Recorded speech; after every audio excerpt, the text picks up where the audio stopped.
Bonjour à tous, au menu notre premier essai du Citroën C5 Aircross, le tarif du Skoda Kodiaq RS et première sortie officielle pour l'Aston Martin DBX. Avant cela, carburant.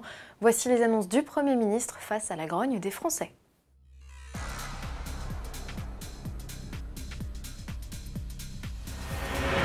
À 3 jours du mouvement des Gilets jaunes, le gouvernement tente d'apaiser les tensions. Édouard Philippe sur RTL a annoncé des mesures d'accompagnement pour que les Français achètent des véhicules moins polluants, y compris d'occasion.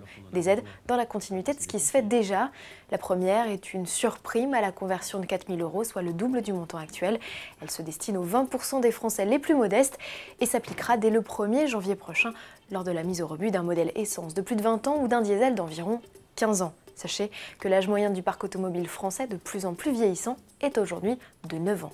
La seconde mesure d'Édouard Philippe se destine aux gros rouleurs, ceux qui parcourent au moins 60 à 70 km par jour, avec un élargissement de l'indemnité kilométrique aux véhicules de petite cylindrée. En revanche, question taxe sur le carburant, le Premier ministre ne fait aucune concession. Les hausses de 3 centimes sur l'essence et de 6 centimes sur le gazole seront maintenues au 1er janvier 2019. Direction à présent le Maroc, où Citroën a organisé les essais de son nouveau C5 Aircross. Le premier SUV compact du constructeur au chevron peut-il concurrencer les références du segment, Peugeot 3008, Volkswagen Tiguan et consorts? D'un point de vue confort, indéniablement, comme nous l'explique notre essayeur Cyril Biotto. Ce C5 Aircross est la nouvelle référence des SUV compacts en matière de confort, sans problème. Ça tient à quoi? Ça tient à l'amortissement, il y a 4 butées hydrauliques.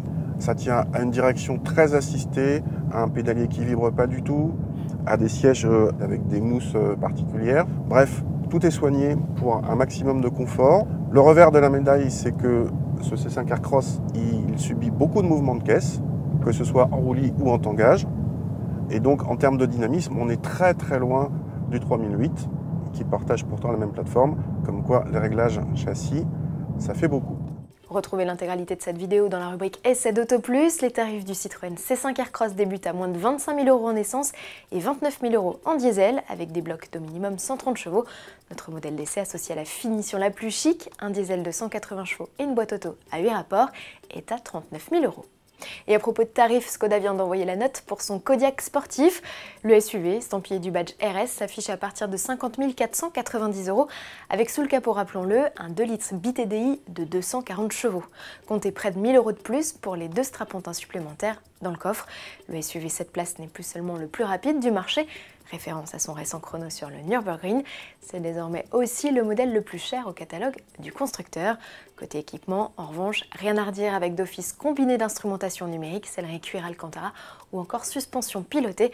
Ces prix s'entendent avec le kit carrosserie comprenant jantes 20 pouces, jupe latérale, bouclier redessiné, sortie d'échappement chromée et étrier de frein rouge. Un dernier SUV pour la route, et il est siglé Aston Martin. Le constructeur britannique confirme l'arrivée pour la fin 2019 de son premier modèle baroudeur et officialise dans le même temps son nom, ce sera DBX, comme le concept précurseur présenté en 2015. Ces annonces s'accompagnent d'une vidéo où Aston met déjà son luxueux tout-terrain à l'épreuve. Ces tests sont les premiers d'un vaste programme qui emmènera le SUV du Pays de Galles au désert torride du Moyen-Orient en passant par les terres glacées de l'Arctique ou encore le circuit du Nürburgring. Jusqu'ici, tous les tests étaient réalisés sur simulateur.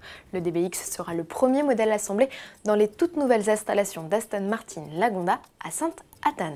À demain.